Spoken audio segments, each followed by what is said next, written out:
Lição 9. O mistério da unidade revelado. Meus irmãos, a paz do Senhor, estamos de volta a mais um momento EBD, Avenida 13, Maiobão, área 13. Neste momento eu convido a todos para uma palavra de oração, para iniciarmos a nossa lição da escola dominical. Pai, em nome de Jesus, aqui estamos mais uma vez diante de Ti, rogamos Tuas bênçãos em nosso favor, agradecemos-Te pela oportunidade que o Senhor nos dá para estarmos em Tua casa e podermos ser instrumento para comunicar, informar e abençoar a vida de tantos quanto nos ouvirão nesta hora. Abençoa os Teus servos que aqui estão, que junto a mim estaremos unidos para trazer o melhor da Tua palavra, desta lição, a todos os nossos irmãos. Permanece conosco em nome de Jesus. Meus queridos, a lição de hoje é a lição de número 9, que tem como tema o mistério da unidade revelado, 31 de maio do ano 2020.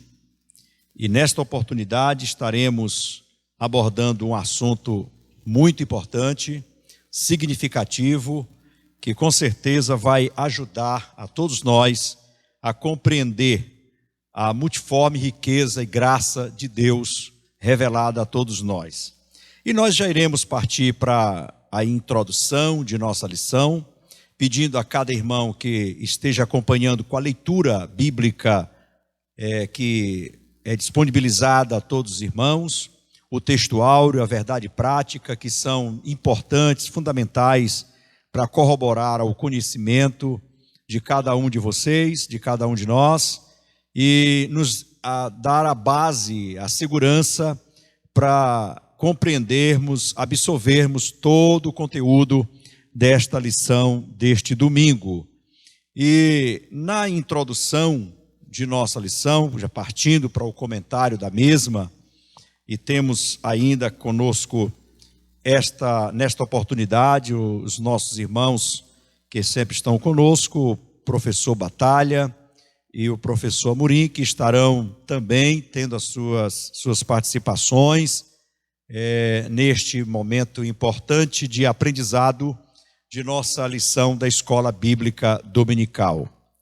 A introdução, e eu quero ler para iniciarmos, diz o seguinte: Paulo e os demais apóstolos, bem como os profetas do Novo Testamento, receberam por meio de Cristo a revelação do mistério oculto. Nesta lição estudaremos o conceito bíblico para mistério, como esse mistério esteve oculto nas eras passadas, como o mistério foi revelado na nova aliança e como ele foi pré-estabelecido por Deus na eternidade. E aí, professor Batalha, nós vamos iniciar já falando de algo que para muitos poderia ser um paradoxo, mistério. Como revelar o mistério? Se é mistério, logo não poderia ser revelado, né? Então, como o senhor vê, já no primeiro ponto aí, o mistério oculto, esse mistério oculto. Que mistério é esse, professor Batalha? Nós queremos, a princípio, cumprimentar os irmãos com a gloriosa paz do Senhor e que o Senhor nosso Deus continue nos guiando pelo caminho eterno.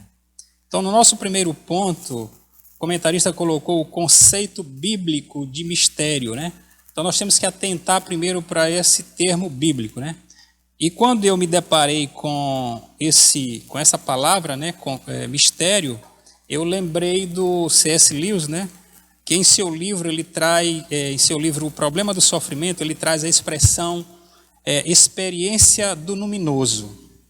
O que é isso, né? É um medo de um tipo diferente chamado de pavor, provocado por algo misterioso, né? Como um fantasma, por exemplo, que é o que ele cita no seu livro.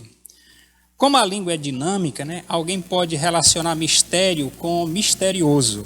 Então, o conceito bíblico, enfatizando o conceito bíblico de mistério, não se refere a algo misterioso. em português e em grego, eles não significam exatamente a mesma coisa. Em português, mistério é algo obscuro, é algo oculto, secreto, enigmático. O que é misterioso é inexplicável, incompreensível. Mistério, ele vem do grego mysterion, que significa segredo ou doutrina secreta. Então, diz respeito a alguma verdade divina que esteve oculta e passou a ser conhecida. Verdade que esteve encoberta e agora foi desvendada em benefício de todos. Embora continue sendo um segredo, já não está cuidadosamente guardado, mas revelado. Essa palavra, ela aparece 3 vezes nesse curto parágrafo, que é o texto básico da nossa lição, que é Efésios capítulo 3, versos 1 a 3. Então, essa palavra vai aparecer no verso 3, no verso 4 e no verso 9. Ou seja, é a palavra-chave para compreendermos o pensamento de Paulo. No Novo Testamento, essa palavra aparece para se referir ao Evangelho, às vezes num sentido mais amplo, que significa todo o plano da redenção, mas também vai aparecer se referindo a aspectos específicos do Evangelho.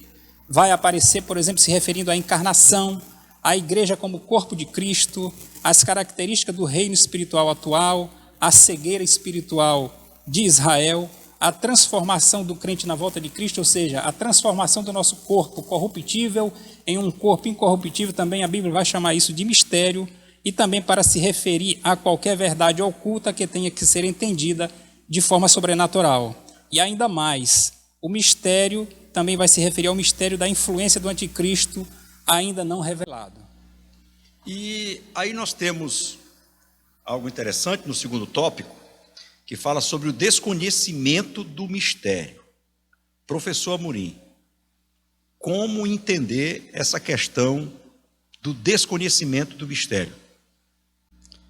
Meus queridos irmãos, também eu quero cumprimentar a todos com a bendita paz do Senhor, dizer aos irmãos que esse dia é um dia ímpar nas nossas vidas e nesse particular na sua, por estar desfrutando conosco desse momento onde estamos aqui desbruçando na palavra de Deus.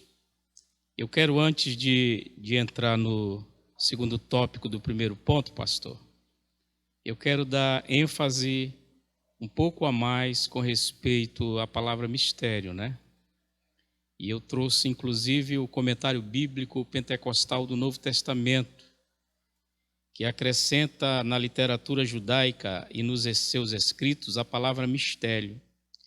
Essa palavra ela era empregada para referir-se a algo que seria revelado no final dos tempos. O comentário bíblico assegura que Paulo enfatiza que a descoberta do mistério já havia ocorrido na revelação de Cristo.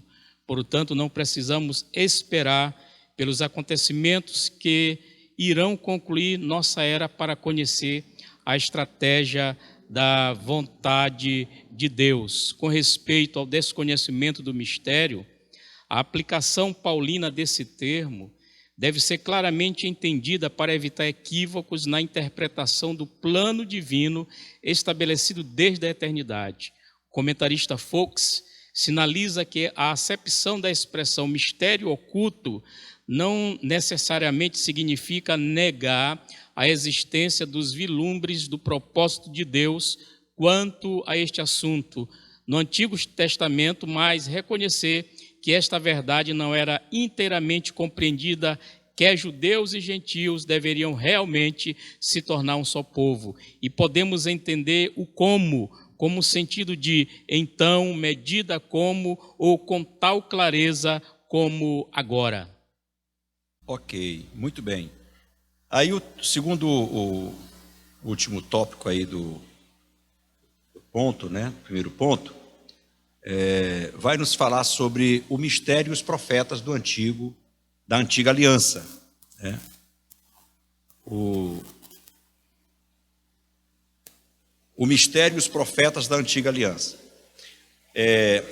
Nesse tópico, o comentarista faz alusão ao fato do conhecimento que o povo antigo, a antiga aliança, eles tinham desse mistério, mas que esse mistério seria revelado em Cristo, ou seja, não era oculto aos profetas da antiga aliança que a existência desse mistério.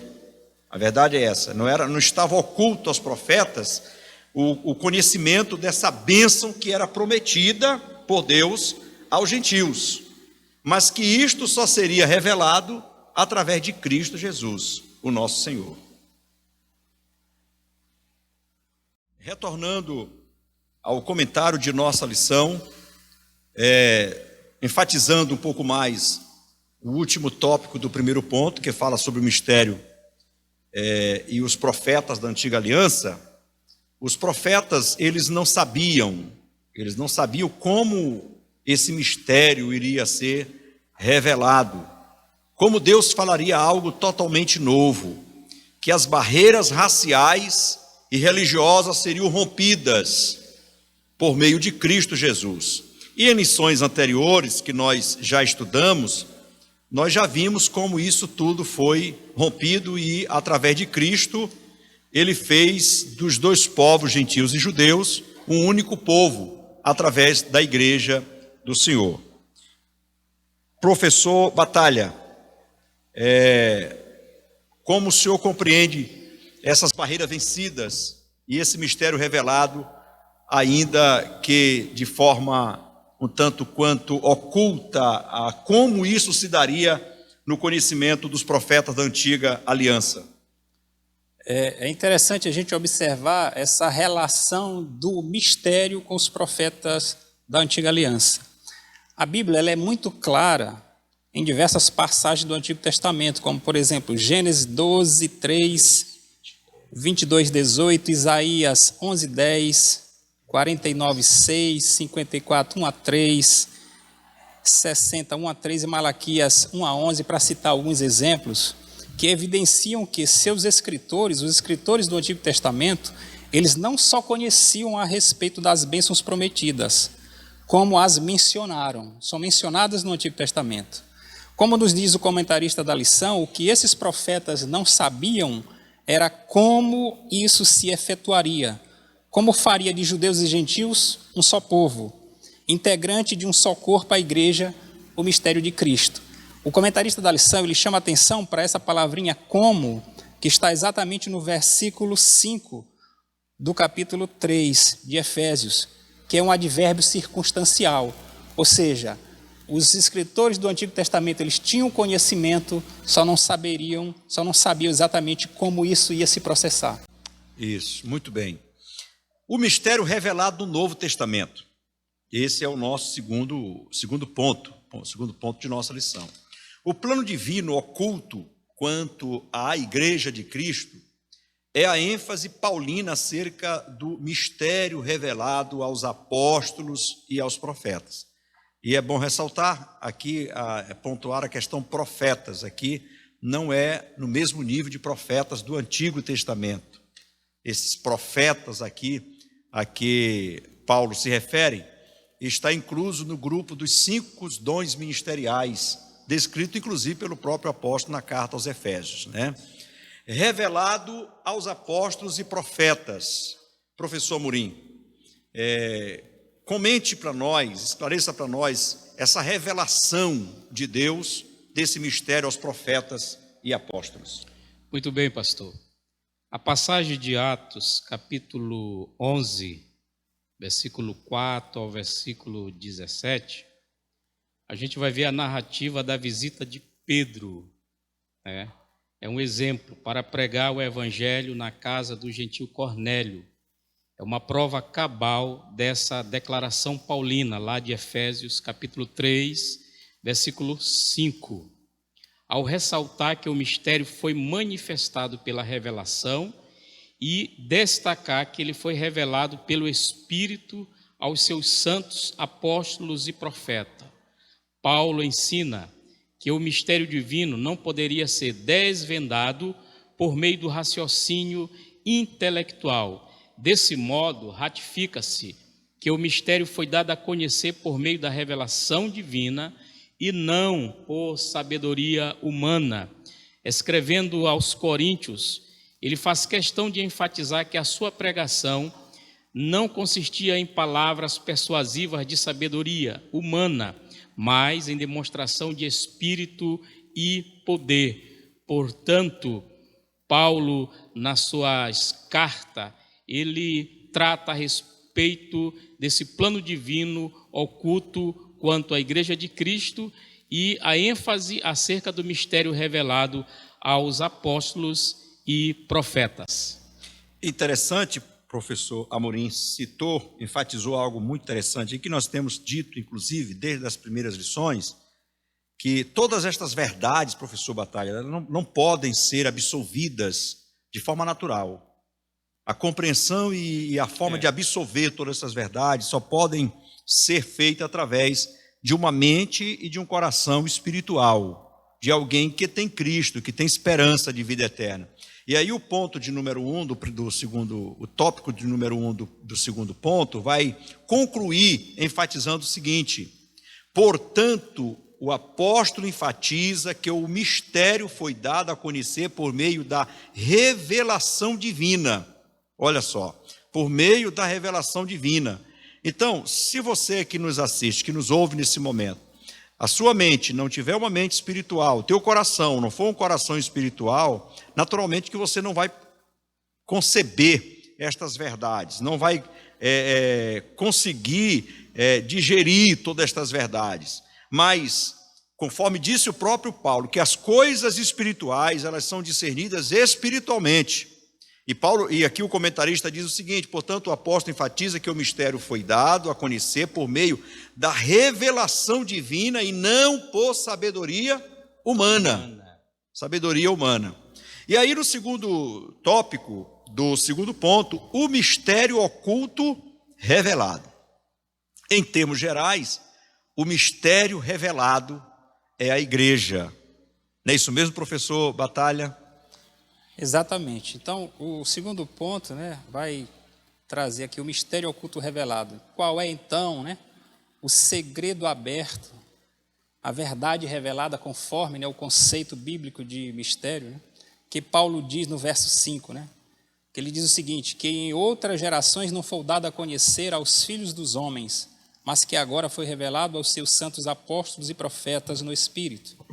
E diz no verso 3, que me foi dado a conhecer a Paulo. É interessante a gente observar que Paulo ele foi educado, vamos dizer assim, aos pés de Gamaliel, um mestre de renome da época.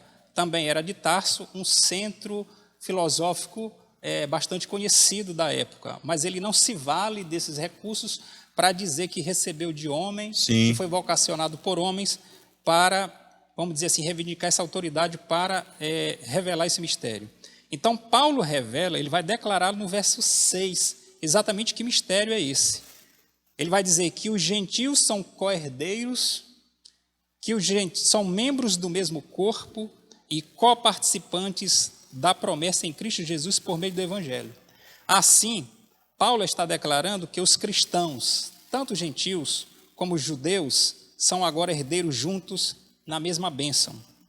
Membros comuns do mesmo corpo e participantes da mesma promessa. O mistério de Cristo é a união completa entre judeus e gentios, através da união de membros de ambos com Cristo. Como dizem os estudiosos, a substância do mistério corresponde a essa dupla união com Cristo e entre eles que é a igreja. E importante também frisarmos nesse ponto aqui, essa revelação, ela começa, a própria lição vai nos informar, o comentarista nos dá essas informações, essa revelação começa pela declaração de que o Pai idealizou tudo desde sempre. Segundo, prossegue com a execução da obra de Cristo e também com a criação de uma nova humanidade. O professor Batalha enfatizou bem essa parte, como também a união, mais uma vez enfatizado pelo professor Batalha, de judeus e gentios como família de Deus e corpo de Cristo, e a comunicação dessas verdades aos santos apóstolos e profetas. Por fim, o anúncio destas dádivas do mistério revelado recai sobre a responsabilidade de quem? Da igreja. Da igreja. Para que a multiforme sabedoria de Deus se torne conhecida. Significa que a própria igreja é a principal agência divina de divulgação desse mistério, a fim de unir todos os homens em um só povo por meio de Cristo. Que bênção maravilhosa Deus deixou à sua igreja. Retomando ao comentário de nossa lição, vamos para o tópico 3 do segundo ponto, a magnitude do mistério. Esse ponto aqui, professor Amorim, ele é rico, né? Analisa aí, quando a gente olha aí as palavras do comentarista, realmente é uma riqueza imensurável. Essa ideia, a concepção de como Deus, na sua magnitude, iria unir todas as classes, raças, línguas, povos, nações e fazer um único povo. Não é isso mesmo? Com certeza, pastor.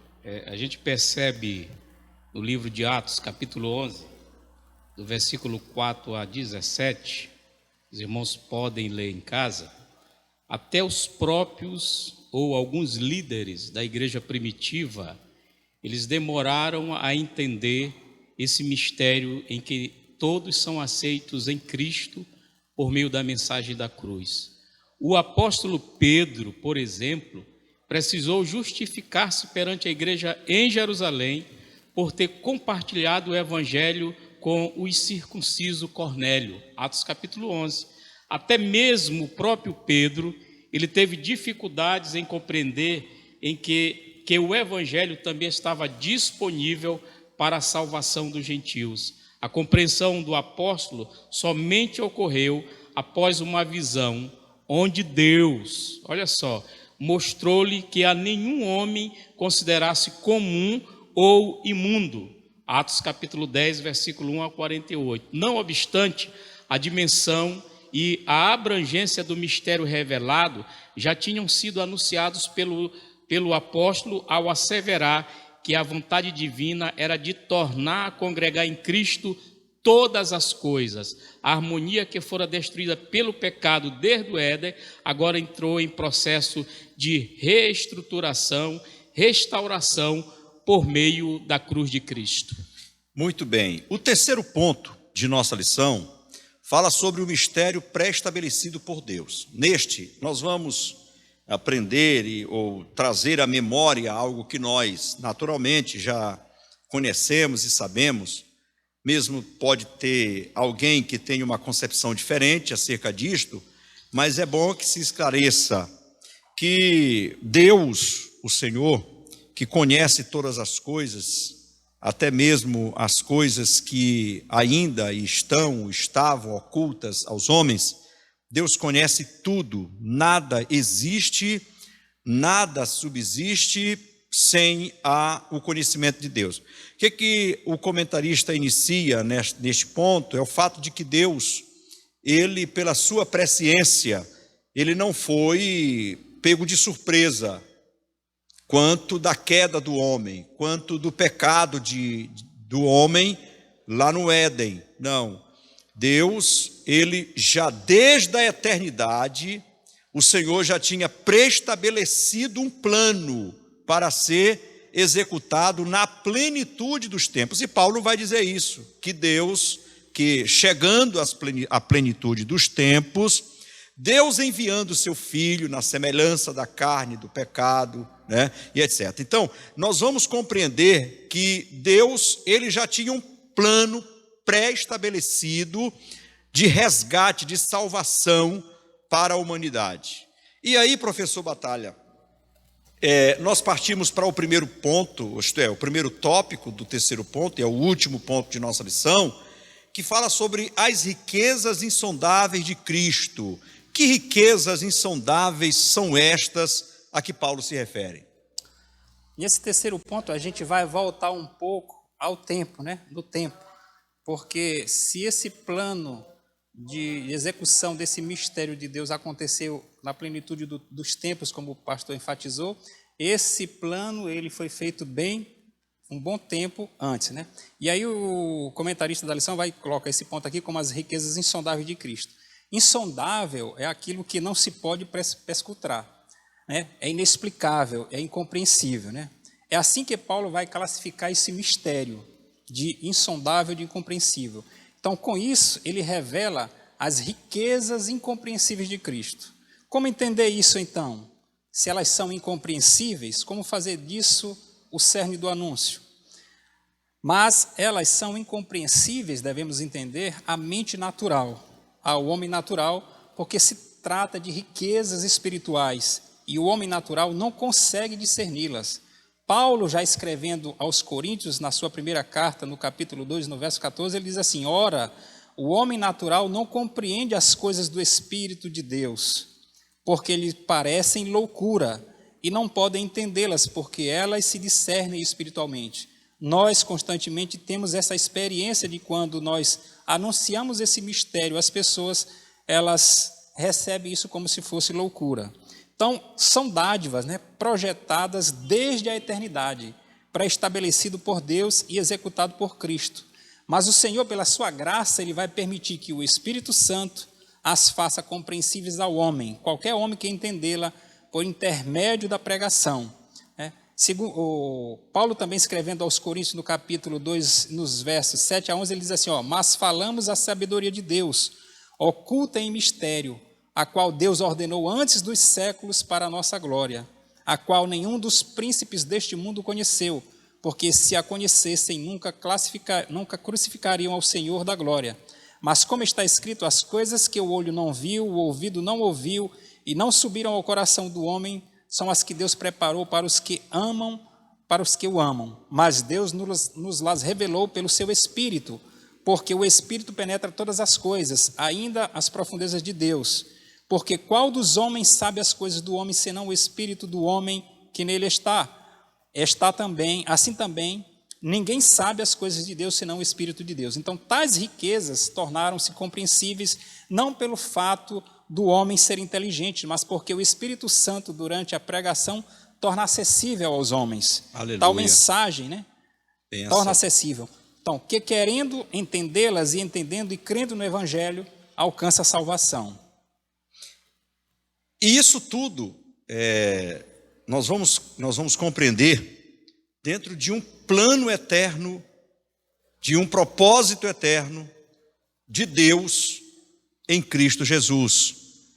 E nesse ponto, que é o segundo tópico do último ponto, como compreender esse eterno propósito, professor Amorim, como compreender esse eterno propósito em Cristo? É um propósito divino, sabemos disso, tudo estava em Deus, e lá no ponto que o professor Batalha acabou de comentar, o comentarista ele conclui esse tópico dizendo: como vimos anteriormente, o mistério desde os séculos esteve oculto em Deus, que tudo criou. Queridos, é impressionante que no texto, mais precisamente capítulo 3, versículo 9, né? Paulo ele novamente reforça que lhe foi confiada a pregação do mistério, que desde os séculos esteve oculto em Deus que tudo criou. Paulo está falando do plano que abarca as eras. Deus está no controle e governa as eras em toda a sua continuidade e conteúdo. O eterno propósito divino já tinha sido mencionado por Paulo em Efésios capítulo 1, versículo 11, nos seguintes termos: havendo sido predestinados conforme o propósito daquele que faz todas as coisas segundo o conselho da sua vontade. Essa declaração indica que os crentes, judeus e gentios, são herdeiros da mesma promessa em Cristo, conforme o propósito divinamente estabelecido.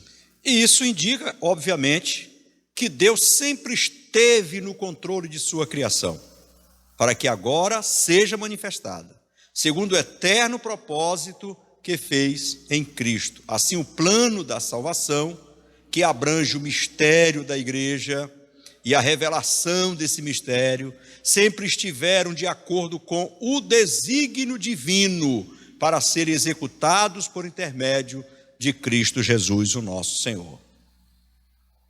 Quando o nosso comentário, já caminhando para o final do mesmo, o plano divino pré-estabelecido.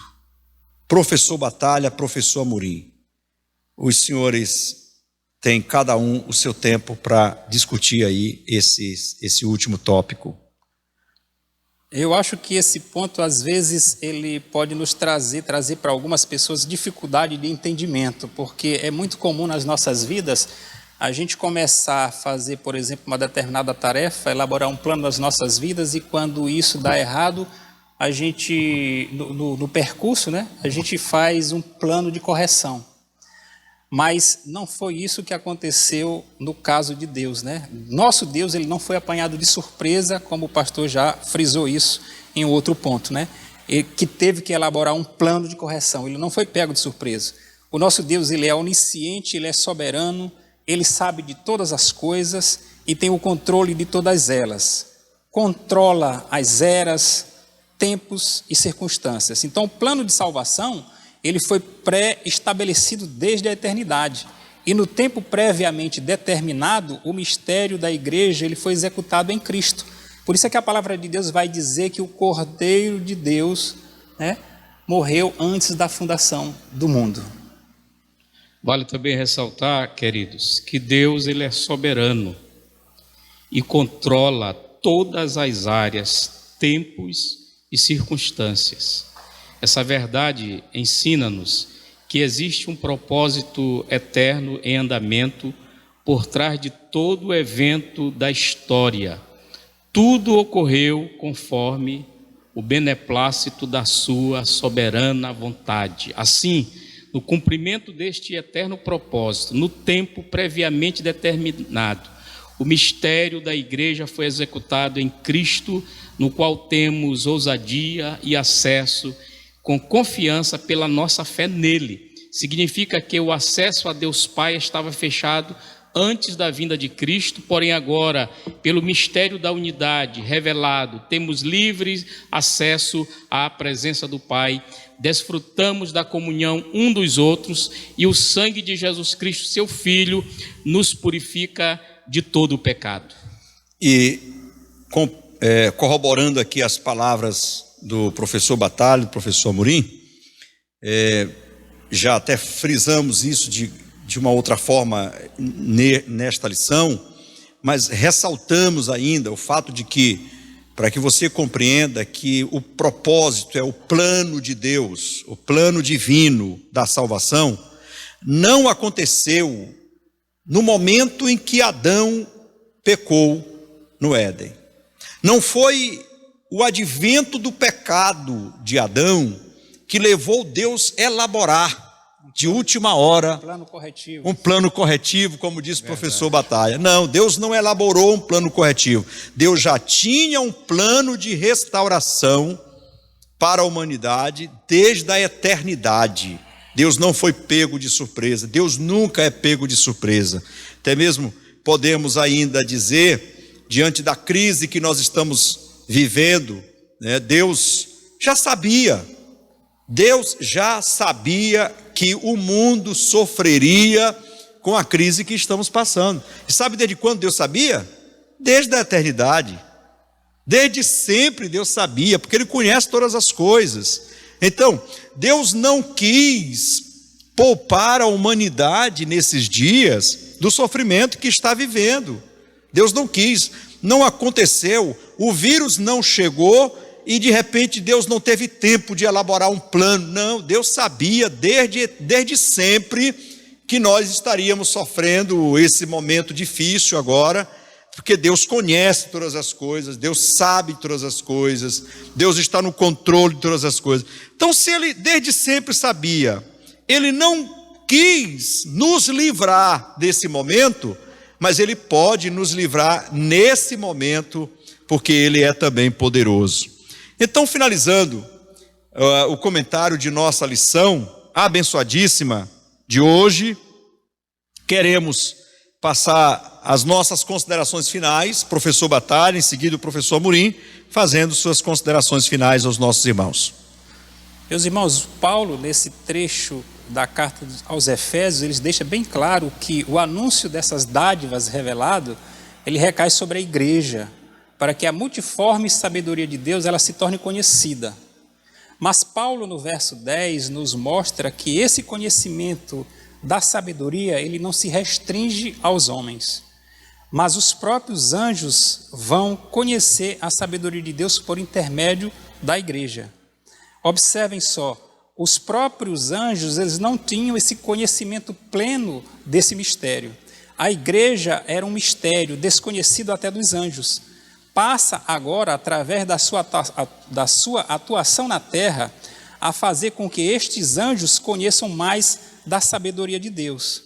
Sendo assim, nós fazemos a mesma oração de Paulo, que ele fez lá em Efésios, no capítulo 1, e os versos 17 a 20, que diz assim: que o Deus de nosso Senhor Jesus Cristo e Pai da glória vos conceda espírito de sabedoria e de revelação em pleno conhecimento dele, iluminados os olhos do vosso coração para saberdes qual a esperança do seu chamamento, qual a riqueza da glória da sua herança nos santos e qual a suprema grandeza do seu poder para com os que cremos. Meus queridos irmãos, nós, na verdade, esperamos que todos nós, na qualidade de igreja, entendamos o propósito de Deus para com esse organismo, Diante do momento que nós estamos vivendo, como já foi dito aqui, resta a nós pedir a Deus que nos guarde, que nos proteja e que o Senhor continue abençoando o coração dos irmãos, que os irmãos se dediquem à leitura, ao estudo da palavra de Deus. Até a próxima aula. Deus abençoe a todos. Queridos, concluímos esta lição chamando a preciosa atenção de todos para dizer-lhes que esse mistério somos nós, a igreja.